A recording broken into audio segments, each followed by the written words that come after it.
Hello and welcome to this latest episode of AI in Action that we are doing for the Maratha Chamber of Commerce. We have had interesting guest experts in this series, and we have one more today who's unique in a way that you'll soon find out because he's worked across multiple domains, not just one specific application area of AI, machine learning, and data sciences.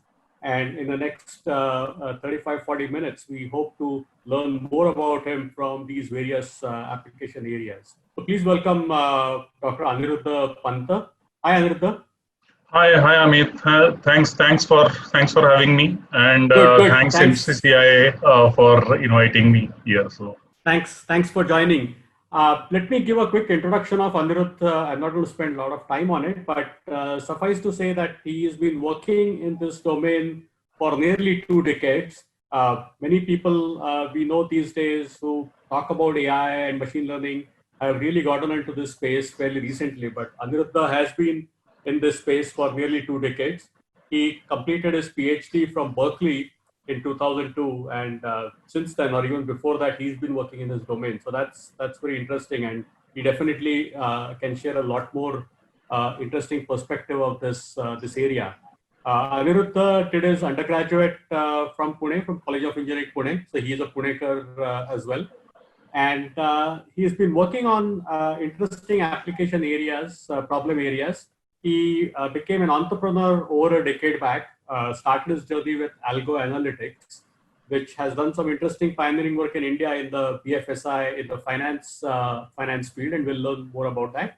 And he's doing something very interesting right now in the healthcare AI space. His current startup, which is Big Tech, which has been in the news, has done some good work in the Japan market as well, and we'll learn a lot about that. So, Aniruddha, let's start with your journey, going back to Berkeley, kind of things that you worked on at Berkeley, and what attracted you to this specific area. I mean, I think back then AI ML terms were not in vogue, but the basic field was still very much around, right?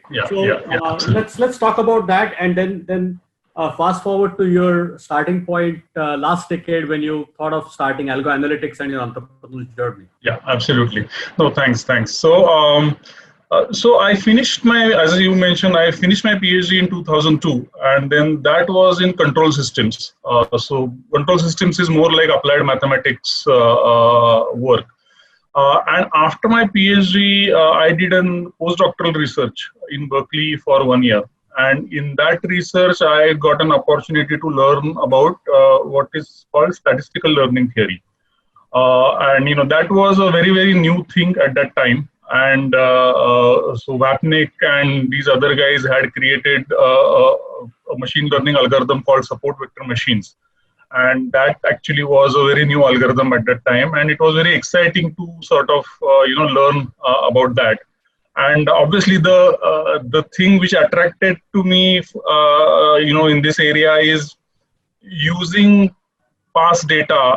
You can discover patterns and sort of do that for forecasting and then optimizing your decision making on that. So that always was very exciting idea for me, and so that is how I sort of got into. So that's at Berkeley. Now let's fast forward. You moved back to India fairly soon after that, and then you worked in the data analytics space in a few companies. But clearly, you were an entrepreneur. You had that entrepreneurial mindset from day one, having known you for so many years. So how did talk us through how did your journey with Algo Analytics start? When did you get the idea, and how were the early days? I remember your early office when you and your first employee used to work. So and you've come along a long way since then. So just talk us about that a little bit. Yeah. So see, in addition to the machine learning, that was an exciting area for me. Another sort of liking was in financial markets. So I did work in a couple of companies, doing machine learning, but not necessarily in the financial markets. And then I worked in a small company working specifically in finance domain, working, doing some derivative pricing and, that kind of work. And in 2009, I would say, I thought that before I become too old, I should take a crack at entrepreneurship. So I started Algo Analytics, and at that time decided to marry these two areas which I really like: machine learning and financial markets. And so we worked to apply machine learning methods in financial markets for doing some stock or derivative market forecasting kind of work, and using those forecasts to do financial advisory. So we worked with a few very large sort of super high net worth individuals, and also proprietary trading desks which are active in financial markets in trading, and we sort of acted as advisors to them. And this is something which we continued for about, I would say, 6 years, 5 to 6 years or so, with various levels of success. I would say, about 3 to 4 years of that time was quite good. So we made a reasonable amount of money, and, in terms of fees also, we made a reasonable amount of money. But a couple of years were flat. So, so where we did not lose a lot of money, but, at the same time, we did not make any incremental gains for our investors. And because our business model was performance fees only, it started becoming very difficult to sustain the company cash flows using that. So then around in 2015, we decided that we would actually do some services play also in Algo Analytics. And that was the same time when data science as a field was actually shaping up and sort of, almost growing exponentially in some sense. So with that, as soon as we decided that we will do some services, a lot of work started coming our way. So standard sort of outsourcing kind of work, but outsourcing with like a specialty that we only used to do the core algorithm kind of work. So from that perspective, we were very, very niche, but at the same time we also remained small because of that. Because in any project, actually, the core brain of the work actually tends to be small, and that is what we did. Right. So at that time, obviously, India is the biggest supplier of IT services, but there's always a good demand for niche, specialized value-added services, and you were clearly one of the players in that who could provide some specialized data sciences and AI services. But again, before we get there, I think I wanted to spend a little bit more time on the finance side. Sounds like what you were doing was sort of similar to quant trading. Now, quant trading itself is a very broad field. It can include things like high frequency trading. It can include some of the things that you were doing, which is advisory services, based on doing all this data and number crunching of past data and applying interesting data algorithms to it, right?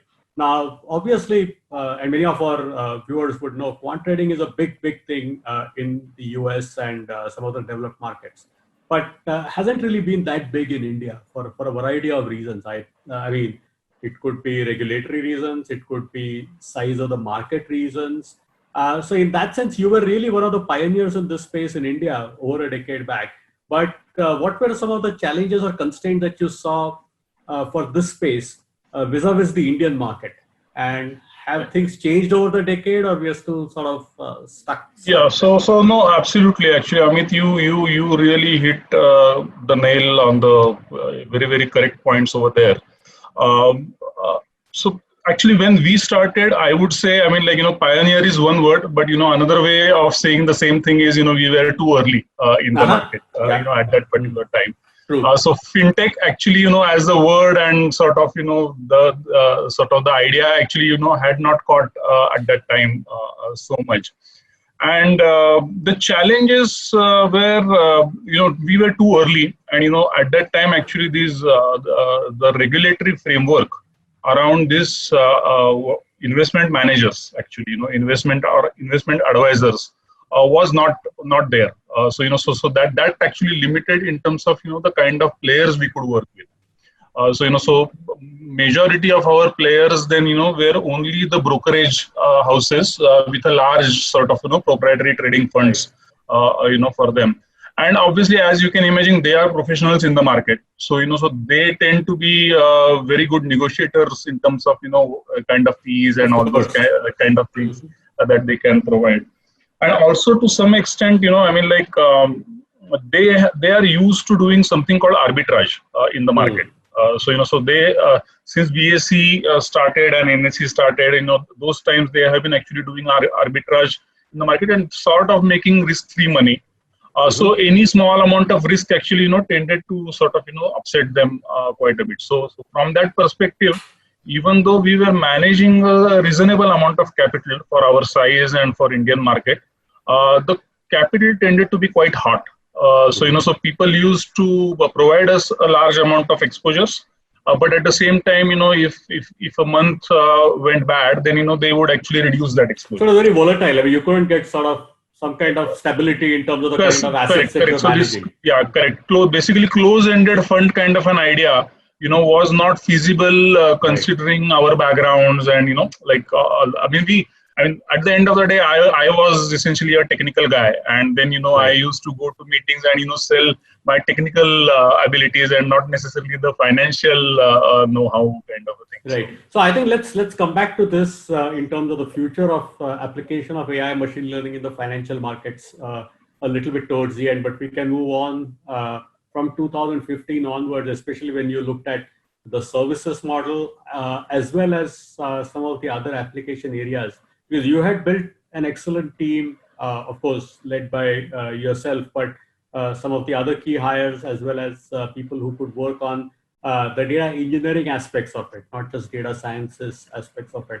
And in our first episode in this series, we spoke with Mayur Datar, who's the chief, and you know him, the chief data scientist of Flipkart. And he explained that very well, the difference between data science and data engineering. And the lack of focus often on data engineering. It doesn't sound that cool as data science, but if you don't do the data engineering aspects well, you don't have the data to take further, right? So clearly you have built that expertise as well. And after 2015, you started looking at some of the other application areas, right? Like manufacturing, which was a logical thing as well, given your family background, as well as being here in Pune, where manufacturing is big, and healthcare and some of the other areas as well, right? So talk us through some of the other areas outside of finance that you started scanning and some of the problems that you saw and the steps that you took towards addressing them early on. Sure. Yeah. So when we actually started looking at this outsourcing or AI services kind of work, initially because of our background in finance, our natural first clients were in financial markets. So they were brokerages or banks or insurance companies, and instead of actually now providing the money management kind of services to them, we were saying that give us your data, we will actually mine that data and try and give you some insights into that, and provide you which clients are good, which clients are bad, which clients are likely to churn away from you, and all that kind of stuff. So that was one stream. Another stream, I was quite fortunate through my personal connections. Actually, we got from US a very large retailer. Their data science work actually came our way, and we were actually working as their data science sort of competency center from India.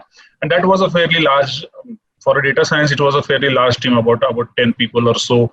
We were working on that, and there you got to sort of play around with very large amount of data, and how data of a real enterprise tends to be extremely dirty, for lack of better words, right? And it's a dirty data, it's a large amount of data. Data tends to be in silos. Different departments don't talk to each other. Data has different formats and stuff like that, and you have to work on all this data and bring it together and sort of try to make models. So what kind of problems were you looking at for this retailer specifically? Retailer, again, one problem which retailers actually are always extremely interested is in recommender systems. So if you go on Amazon, for example, you are browsing something, then people, like it says that, people who bought this also like these other Right. items, right? So a lot of deep algorithms actually go behind that, and sort of uh, it not only uses your personal profile, but it also uses where you are from, what the weather could be, Right. based on that what items. For example, one of the examples, if I could give, right, we were looking at the geographical location. So, for example, if somebody searches for NBA jerseys in US, right? So if you are searching from LA, then you have to show them Lakers jerseys. Mm-hmm. But if you are searching from New York, then you have to show them New York Knicks jerseys. So all these factors sort of come together, and how to these hundreds of competing factors, how to combine it together and make it into a system which will also give you results in fraction of a second, right? 50 Right. milliseconds, 70 milliseconds is the time frame that it's available for you to actually do these things. So that tended to be a problem. And I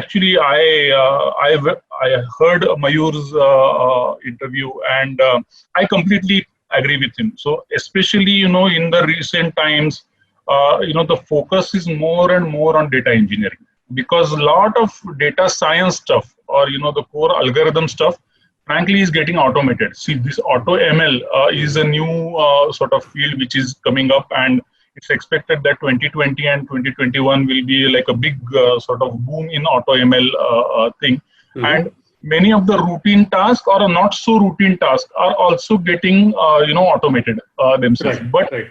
But data, data tends to be so diverse and so from different sources and formats and stuff like that. So there is very little automation that you can do over there. So so those there is a large amount of work over there, which actually will remain. So and quote unquote, it sounds boring, but that's the real work. Again, we are reiterating that, but I think that's important because our audience is mixed. Our audience is end practitioners or business users who want to use this technology, but we also have a large audience here in Pune through MCCI who are actually also in the IT sector, right?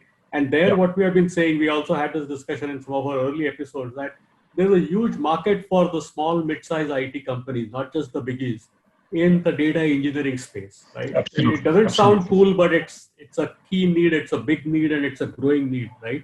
So I think I'm glad that you're also validating the point that some of our earlier absolutely. And I think I still missed answering the last part of your question about moving into manufacturing and healthcare. Right. So that sort of happened in 2017, 2018 time frame. And so we were Algo Analytics, we were doing well. I mean, for our size, we were getting a lot of work. But at the same time, it was a services kind of a play. And then I wanted to sort of see if we can do something on the product side as well, where the scalability could be more and sort of a different experience. So there, because of my family background, manufacturing was a very sort of area to get into. And Anand Deshpande, I mean, like my friend from College of Engineering Pune, not the persistent. Yeah, good clarification, because most of our audience would think of Anand Deshpande. Yeah, I know. I mean, I really wanted to clarify that. So he actually, he had worked in Intel for a long time, and then he was tired of large corporate life. So he came to Pune, and over a beer, we were discussing what he can do next. And then I told him that if you want to do something on your own, and if you want to do something in AI, count me in, as your partner. And that is how, that particular venture started. So that venture, to be very truthful, Anand Deshpande and my wife, Kanchan Pant, so they are the prime movers of, that company. And I sort of give more on the... But again, before we move forward, real quick on the manufacturing aspects, what areas in manufacturing do you see as big application areas of AI and machine learning specifically?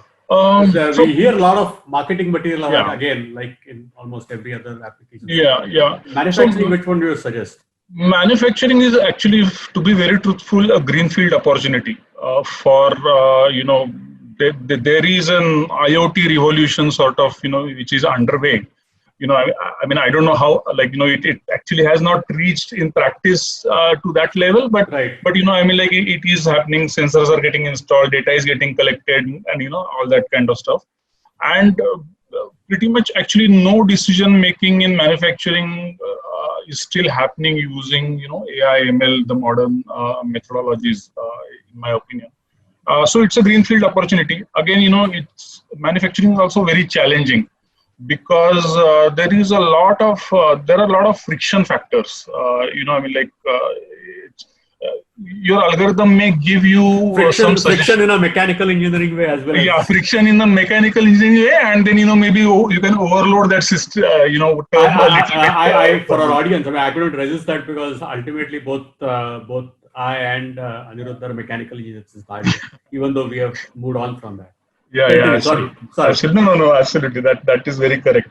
And again, the manufacturing culture, and also the willingness of people to accept the strengths, and also more importantly weaknesses of the AI algorithms, or machine learning predictive algorithms, is something which is still happening actually. I mean, so now you will see that, like, let's take the market of India, right? Now you will see that, like, many very large organizations actually are having somebody named Chief Digital Officer, in their organization.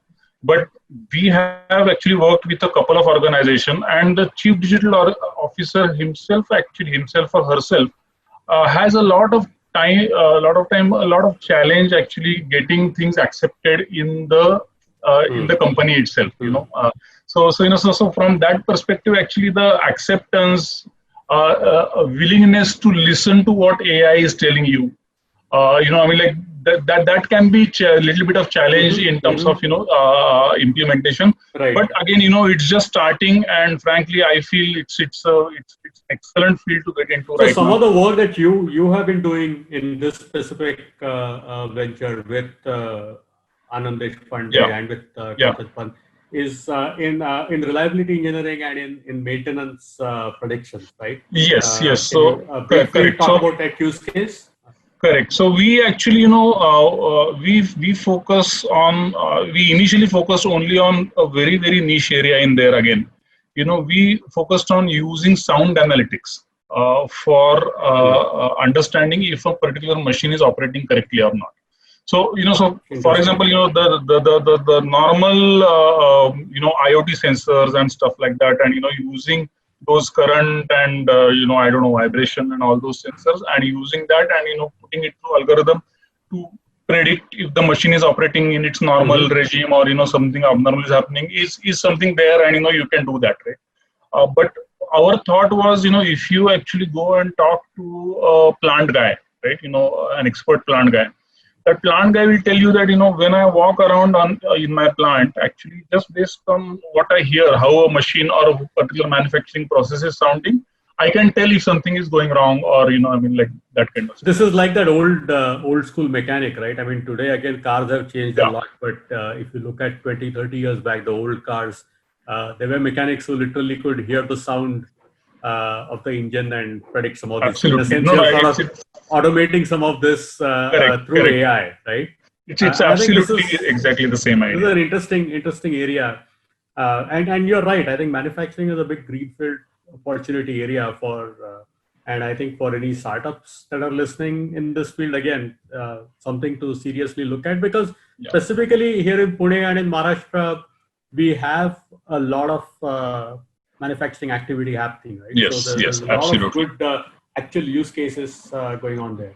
So I think now let's, Anirudh, move on to your current and most interesting field, which is healthcare, and your, I wouldn't say current, but your primary focus, which is deep tech right now. So, but before we get there, can you briefly talk about how the journey of deep tech started, along with some of your co-founders in that area? Yes, absolutely. So actually, again, sort of algo analytics being a services play, and we had worked in pretty much any and every area around. We had done some work in the medical imaging space also. So some sort of proof of concepts, and some trials on ophthalmological imaging, and some X-ray work and some CT MRI work was done in algo analytics, and that was part of my, I don't know, my LinkedIn profile or something like that. So through that, actually, one of the co-founders, Ajit Patil, who also is a COEP guy, it turns out, but he sort of found me on LinkedIn that there is this guy in Pune who has done quite a bit of machine learning and who has some interest in the medical imaging space. So he got in touch with me and asked me whether I would like to be part of this particular venture. And then, I said, healthcare is something, I was interested in. And then using image analytics for this radiology imaging, which is what we are focusing on, sounded like a really great idea. And, I knew that there are quite a few companies already, who are trying to do it, some in India and also some many outside India. But there has not been that much commercial adoption of this stuff. At least it was not there last 2 years, and even now, actually, there is a very little commercial adoption of this stuff. So that is the point which we wanted to target.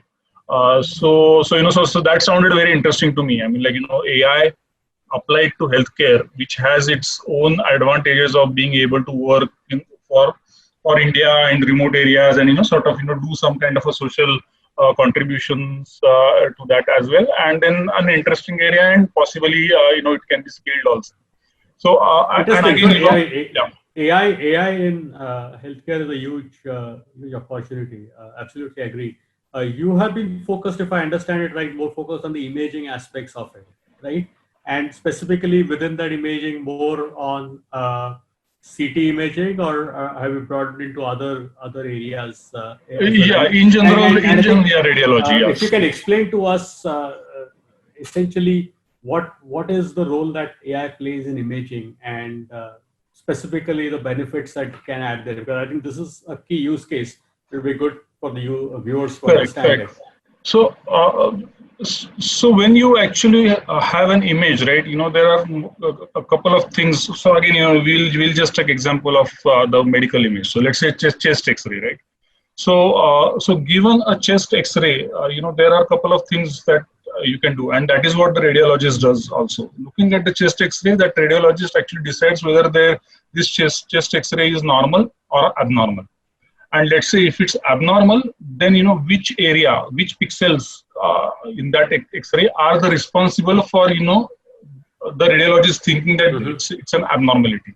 So from a machine learning perspective, right, the first problem of deciding whether it's an abnormal or normal can be thought of a kind of a classification kind of a problem. So you're taking an image and you're classifying into 1, 2, or 10 or 15 or 20 different categories. And then the second problem of attributing that classification to a particular area of the image is a segmentation, semantic segmentation part. And radiologists normally in the regular workflow, they don't do that. But we have built algorithms to actually identify that, and then not only identifying and segmenting the image, but using this information to create a sort of a standard radiological report as well. So now here actually not only imaging but natural language processing is also coming into play, right? So what's happening is you are taking an image, you are doing your AI on the imaging AI on top of that, classification and segmentation. Then the output of that is being fed into another neural network, which is a natural language processing kind of a neural network. And then that natural language processing is generating the report for you, which is as if it is written by a human being. So end-to-end automation of this is, what we are, looking at. So a practical test case could be, you have to identify based on a chest X-ray if a patient has tuberculosis or not. Is that a good example? Absolutely. And that's a very, very interesting application. And that's an application which is very close to our heart as well, because it has its social angle, associated with that. And we have an algorithm which actually does all these things, all these three things that I mentioned. And we have been running this algorithm now for about more than 1 year in Chennai, for the Greater Chennai Corporation, where they have a few vans which have these mobile X-ray machines. They go to the slum areas or affected areas, and then do population sort of screening over there. And many times, what used to happen before we went over there and our system was implemented is they used to do these X-rays, but these X-rays would take a very long time for them to actually go through for the radiologist. So for almost 6 months, actually radiologists would not be able to see these X-rays. And now what happens is within this 6 months, frankly, the guy or the person who sort of is affected is infecting other people, and then that person actually may leave, and go somewhere else. Then that case is completely lost, and then the disease is spreading somewhere else as well. So our idea was essentially in the real time, maybe 15 minutes, 20 minutes, half an hour. Can we provide a system that actually accurately will identify people who are at risk, of being affected with tuberculosis? And then only for those people, the confirmatory test of gene expert, etc., can be applied. Sputum test or gene expert test can be applied, because these tests tend to be more expensive. So that's the thing which we have been doing. And more than 10,000 X-rays per month actually, come on our platform from this particular corporation. And then we have been doing this service for last 1 year. That's great, because I think this is both technologically as well as socially from a healthcare perspective, a very important area to address. But what are some of the other areas you're looking at in healthcare, in imaging alone and even beyond imaging? No, anything you can talk about specifically in light of the COVID pandemic as well? Yes, absolutely. So COVID, of course, we are doing some work with COVID, and we have been working with one very large hospital in Mumbai and also one very large hospital in Pune, for testing some of our algorithms. So COVID actually, COVID causes some kind of a pneumonia in your lungs, and we have adapted our pneumonia detection algorithms for COVID situation. And then we are doing some studies about, if we can use the COVID detection algorithms either on X-ray or on CT scans. CT scan tends to be more, I would say, sensitive for detection. But, either of those, and combine them with, other clinical parameters, like, maybe your SpO2 reading, or your blood report. If you can combine that together, and then if you can actually use that to make some decision making in terms of whether this person is likely to be better or worse, or like some kind of a prognostication in terms of what this patient is likely to do, is the sort of research we have undertaken. And we are actually not only in India, but we are also working in Asia Pacific region. I was going to ask you that you're doing some work in Japan as well. That's interesting. Yes. One of the most developed economies in the world. How's that experience?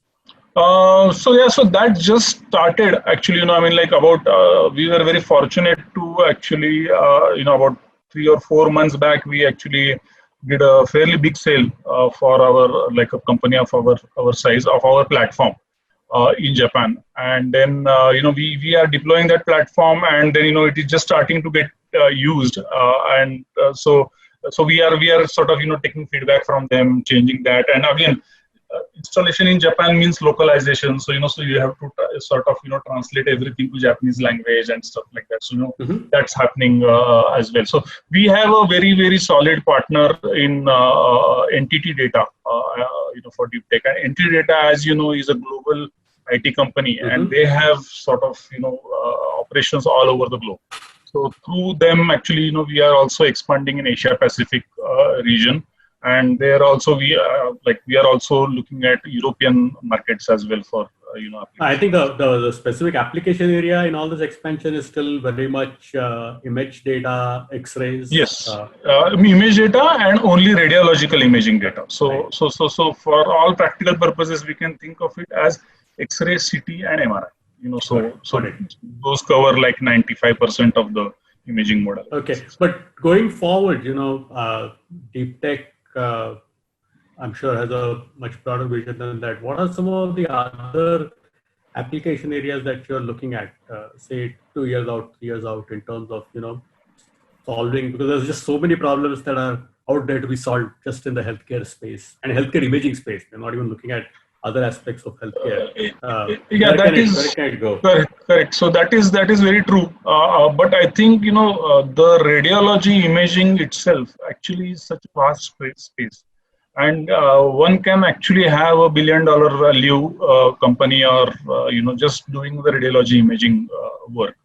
So I think our focus will remain on the radiology imaging side, for the foreseeable future in deep tech, at least. And yeah, so right now X-ray CT, and see, another difference between deep tech and many other sort of companies that are out there is we actually have an approach where we are going body part wise. So what happens is, many times actually you build an algorithm which detects, let's say, pneumonia using the chest X-ray, but that pneumonia detection algorithm on its own actually is not very useful in practice, right? Because when would you decide that actually my X-ray needs to go through this particular algorithm? If you are suspecting pneumonia, only then you will use that algorithm. But now if you have a suite of algorithms which detect, let's say, 95% of the chest pathologies which actually happen, then then that is useful, because then it can become part of the normal workflow of a radiologist, and then every X-ray, sort of every chest X-ray goes through that, and then it will give you some of those things, and there will be some rare diseases which will not be part of your algorithm, but then radiologists are there to actually take care of those X-rays. So that I would say is one of the differentiating factors. Another differentiating factor that we have is actually we are approaching the market in an expert in the loop kind of a mode. So we believe that healthcare being an extremely critical area, and also if you look at the kind of let's say the state of the art in machine learning right now, actually complete automation of diagnosis, irrespective of the source of the data and stuff like that, is actually not a feasible problem in our opinion. So we are actually not going in a completely automated mode, except I will give some caveats to that. But for most of the stuff, what we are doing is we are building the algorithm, and then we are deploying those algorithms, and then we have a very large team of radiologists also who is internal to deep tech. And they actually read those X-rays in real time, like basically as they come on the platform, they read those X-rays. They look at the whole thing about classification, they look at the localization, and they look at the report. If everything is fine, they quickly make sure of it and then confirm. So then it is a radiologist confirmed report that is actually sent to the client. Or if something, AI has done something wrong, they change it. And then that feedback actually goes back to the AI engine algorithm, and then we are able to learn in real time. Yeah, this is a very important example that you just described, because having humans in the loop to oversee, to adjust, to critique, or to even approve some of the AI decisions on an ongoing basis as part of the process, I think is very important, especially in a key life and death area as healthcare. Absolutely. And I think even in some of the other sectors, I don't know if there are such examples like that, but I think this, I'm glad you brought this point up. The other point related to this I wanted to bring up is your algorithms are obviously going to get better over time with this input. But to start with, where are you sourcing, or where are you source your training data from? Because I mean, that's what we're discussing 20 minutes back. That continues to be the challenge.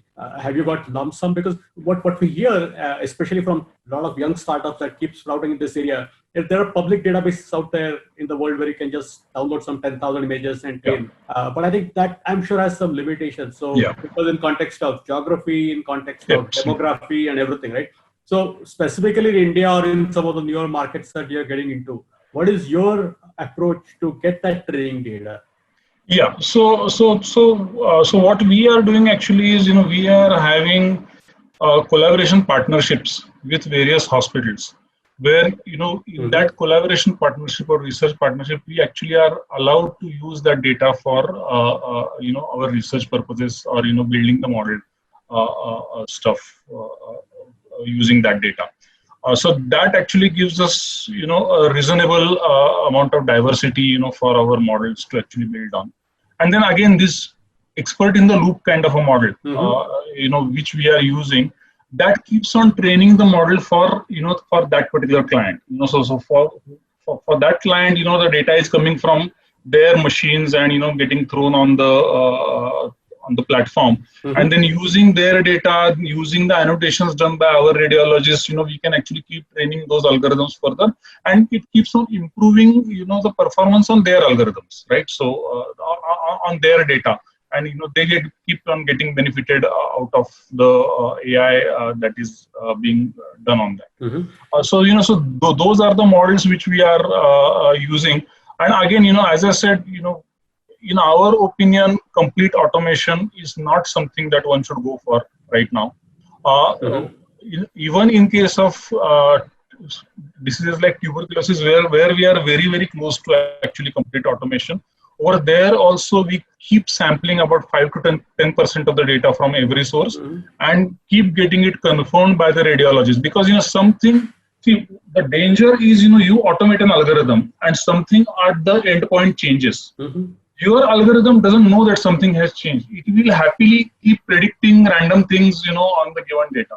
So, you need to have that kind of a quality control, and, keep on making sure that, something is, right. So I think maybe the right way to put it is obviously these algorithms are not going to replace a radiologist anytime in the near future, but they're definitely going to augment a radiologist and make them a lot more productive and a lot more efficient. Absolutely. And a lot more effective based on. And actually, we have done some A/B testing and experiments, and we have found that our radiologists are anywhere between 3 to 9 times more efficient, using our platform as compared to using any other platform, without AI. That's what we have found. So I think that's excellent. So I think, we are almost running out of time, but one of the things I wanted to specifically talking about the imaging aspects of it, right? I think the challenge compared to some of the other use cases of AI and some of the other verticals, I think is patient data going to be a limiting factor in terms of training data, or you think there's plenty of it available, it just needs to be sourced?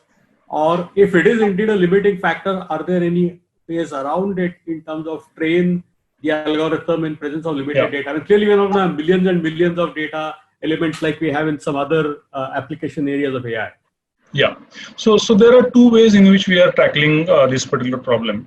One is, like many times the clients or, the hospitals essentially are cagey about sharing the data for, very, very valid reasons. So we are over there, we are going on the path of something called privacy preserved machine learning algorithms. So these federated learning or split federated learning is something, for example, Google does with our mobile, mobile stuff. So, uses our data to actually, train the, central models in an anonymized way. So those are the kinds of algorithms actually, we can use. And we are working closely with A*STAR, the Singapore research organization, to actually do this work using distributed learning. Basically, privacy preserved distributed learning is what we are doing. And then once you actually have an algorithm where you are not really taking possession of their data, but what you are doing is essentially you are actually installing some models on their premises, and then some information from that data which is completely anonymized, and the image cannot be reconstructed from that. That information is the only thing which you are taking in at the server, and then training the models using information from multiple different sources. Other area where a lot of research is now happening, and we are also looking at that research, is small data machine learning. So so how can you use a smaller amount of data to try and get That's what I was alluding to. Yeah. Right. So so that is something which we are doing as well. That very little work has been done on that, because most of the the advances in machine learning have come from Googles of the world and Facebooks of the world. So you are dealing with millions of data. Right. Exactly. So they have not really done in this particular space. but now some work is happening in this space, and we are also looking at that space to see how we can use in the medicals. So again, I have to ask one more question before I go to the closing section. You've been an entrepreneur in this field, and now you're looking at the healthcare space. How's the Indian talent space in this area? I know we are digressing a little bit, but I think it's an important area.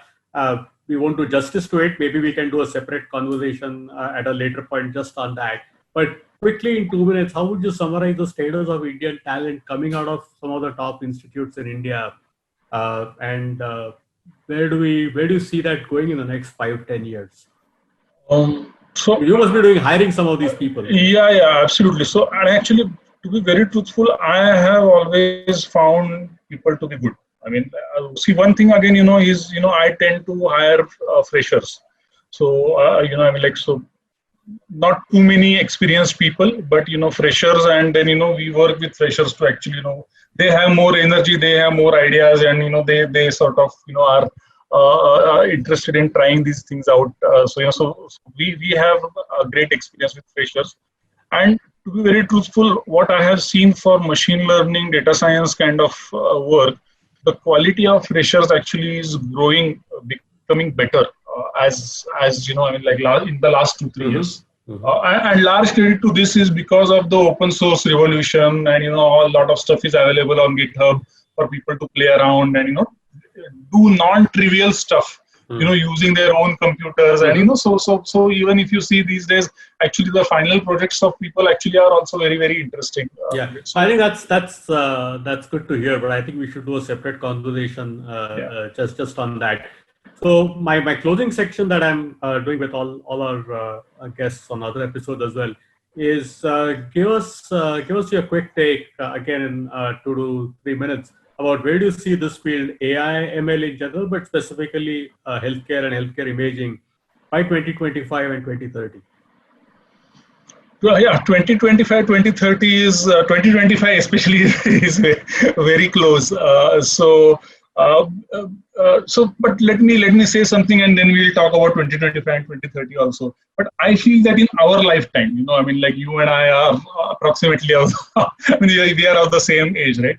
So in our lifetime, actually, we are going to see, a complete revolution in terms of how healthcare actually is going to get utilized. I mean, a lot of things which we actually, go to doctor for, and, we will not have to go over there. I also feel that the diagnosis is something which is going to get revolutionized. I mean, even right now, actually, one of the reasons why diagnosis is not getting that much revolutionized is because this data sharing issue, as you mentioned, right? One is data collection issue, and another one is the data sharing issue. But I feel by 2030 you will definitely see a lot of difference in the way we actually utilize healthcare in India, in my opinion. 2025 is really, really close. So what let's take 2030. Yeah. So by 2030, I think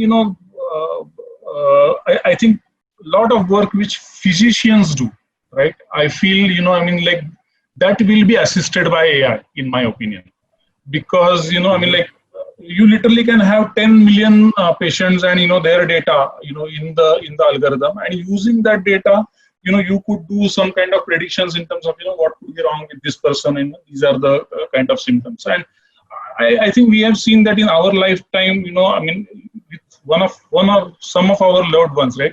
There has been a disease which actually was a very hard disease to diagnose, right? I have seen this with my wife. She actually had a fever for almost a month, and was shown to multiple doctors, of really big experience from Pune area, but no test was coming positive, and no doctor was able to sort of diagnose that thing. So these kinds of rare cases, because they happen sort of maybe once in a million kind of a thing, right? So those will definitely get benefited by AI. I feel the application of AI in surgery is probably a little bit away. Obviously the robotic surgeries are already there, and they will keep getting But again, the robotic surgeries right now are like one doctor is doing one Yeah, surgery. they're assisted. I mean, essentially, So it's an assisted it's kind not, of system. it's not autonomous. It's not autonomous. Yeah, yeah. So so I really feel we are in very, very interesting times, and our lives before. I mean, while we are alive, I think our lives are really going to get transformed. I think that's a good note to conclude on. I think I agree with you. I think this is one of the most fascinating fields that AI and technology can make a big difference, and it's make a big difference personally as well to all of us, right? So I think this is something that is definitely worth discussing further. Maybe we should do another separate session in some of these areas because there's just a lot of information to cover. Your entrepreneurial journey was interesting. How do you see the AI talent evolving? How do you see various application areas that you have looked at? And then last but not the least, the healthcare and healthcare imaging applications, right? So I think this was excellent. I think this will be very useful to our audience, and would be good to do a follow up sometime soon on this. Absolutely, So always happy to. thanks for No, joining us thank on this you, MCI Amit, series. and yeah, again, thank you, MCCIA, for giving me this opportunity. It's been a pleasure. Thanks. Thank you, Amit.